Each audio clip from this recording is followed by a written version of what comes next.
How do we feed baby snakes? Now, of course, this ball python here is not a baby snake, but he just won't let go of me, so we're going to talk with him wrapped around my arm.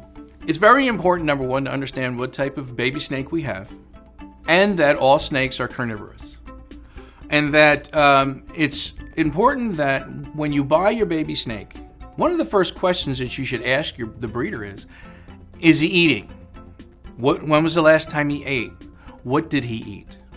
The reason for that is, if you have an idea of what they are eating, it's much easier for you to continue to feed your baby snake. If you have a garter snake, for example, that has been eating fish, then you're going to need to switch them over to mice. So it's important to know where they are in that feeding routine. Now, how do you do it? Whether we're feeding garter snakes fish or whether we're feeding baby pythons, this gal's babies, it's important that, number one, that the baby is healthy. And the way you figure that out is they should have a nice gloss to them. They should be nice and rounded. The skin should be nice and smooth. There should be no debris around the eyes, the mouth. They should be nice and energetic. And it's not a bad idea that, number one, that they've been warmed properly before eating.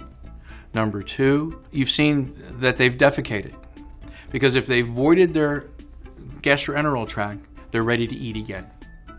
Because you don't want to try to force feed your snake.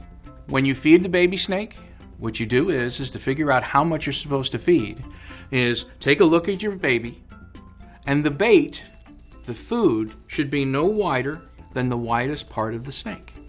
If it is, it's too large.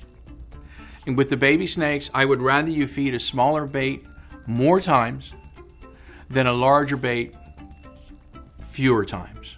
You'll find that your baby snake will eat 2 times a week.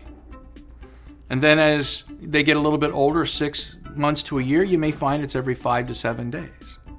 If they're eating and defecating and they're in the right environment, then it's okay to feed them. If they are not, then you need to make sure that the environment is good, make sure that they're healthy, and even have a visit to the veterinarian to make sure that everything is fine. And it's very important to bring a stool sample in so your veterinarian can check to make sure there's no parasites and things. You're going to make sure that your baby snake is heated to high 80s. And of course, it depends on the type of snake, but if you're in the high 80s, low 90s, most of the time your baby snakes will be more interested in eating. Present the bait head first and use tongs. You never want them to associate your fingers with the bait because even the little guys can bite you.